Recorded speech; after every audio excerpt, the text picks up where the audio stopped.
Do you ever find yourself starting the day with these great intentions? It's like, I'm going to get so much done today, and I'm absolutely going to do this key project that I've found myself procrastinating for weeks and just not getting done, and finding yourself so excited to start the day.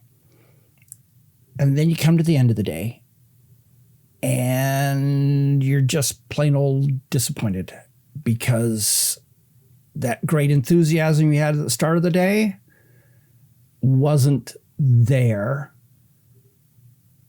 when the key decision on what you were going to do for the next hour needed to happen. And this becomes a lot worse if you're dealing with depression and anxiety, anything else like that. So what I thought I would do is talk to you a little bit about some of the things I've discovered, because, hey, I have days like this. I have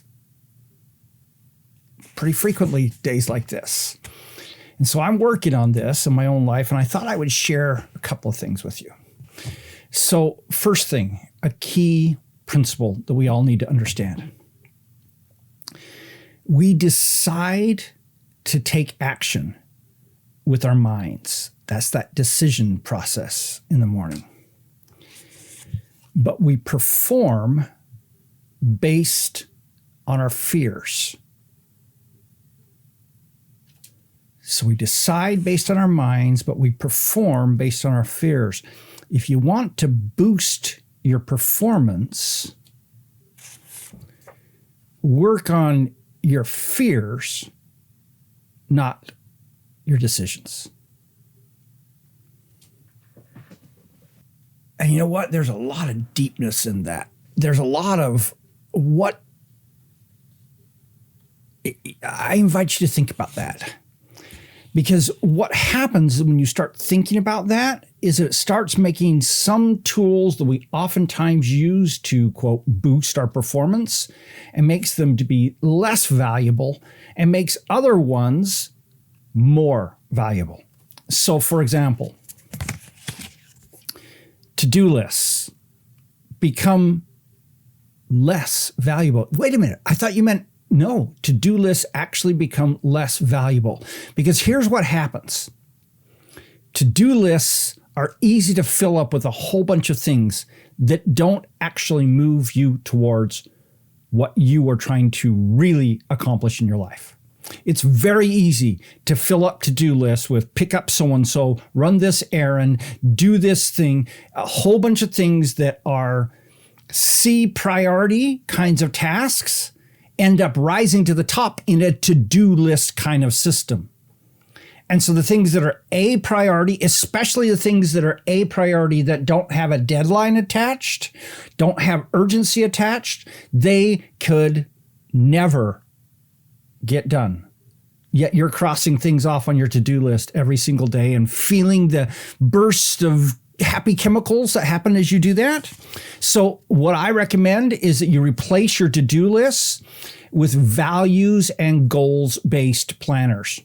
So planners where instead of listing, here's what I'm going to do today, you say, here are my key goals for the day and my key values behind those goals, so that as you are trying to decide what you're going to do at 3 o'clock when your blood sugar's low and you just feel like taking a nap and you don't really want to be doing anything, and so it's really easy to turn over to social media and just go for the next hour.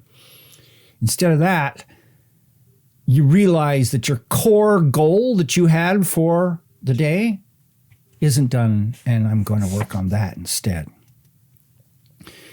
Another tool that a lot of people love, especially people who love that movie called The Secret, which I do not understand why people love that movie, is this concept of visualization. Visualization works great if you're an athlete standing at the top of the ski slope, visualizing your route down it, or a gymnast getting ready to do your routine, going through your routine and all the things that need to happen in there. But the problem is that it really doesn't work in daily life for many of us, and it may for you. I give you that acknowledgement. But instead of using visualization, I suggest habits and systems.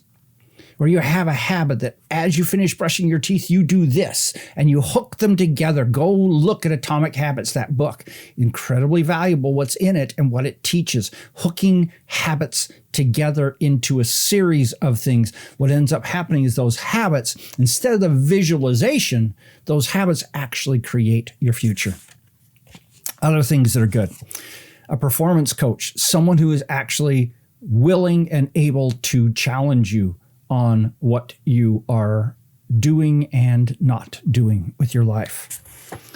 A therapist to actually help you work on those fears and figure out how to get around them. An accountability system, whether it's an accountability partner, an accountability coach, check up every day with certain things. An accountability system works really well. And also a system of rewards and punishments where you reward yourself for doing certain things and you actually have negative consequences. I know a lot of people, they don't believe in punishments, but you know what? There is a value in having a negative consequence if you don't do something right that you really want to do. That you can say, hey, I really need to do this, or I don't get to do that. And that's something you really want to do. Sometimes, especially in a situation of depression and anxiety, that can be the thing that causes you to make the decision to do the thing you really need to do anyway. In other words, we need to stop getting in our own way, but also recognize that our performance is often based a huge amount on where we are subconsciously. And it's very difficult to solve a subconscious problem with a conscious decision. And so we need to develop systems that deal with ourselves subconsciously to change those so that we can begin to increase our conscious performance. And it's pretty rare that making a decision at the beginning of the day that this is going to be an incredible day and you're going to get a lot done is actually going to translate into things getting done. All right. I suspect with the way I wrote the description for this that there are a couple of you who may be on here because you've struggled with the same issue in your life. I've shared a couple of things that have worked for me. What works for you? Because what works for you may work for me and for everyone else who watches this. Would you please do us a favor and leave a comment and share that? And maybe share this with your audience if you think that it would be valuable for them too. Thanks. I really appreciate it. This is Don Crowther saying, just go do this stuff.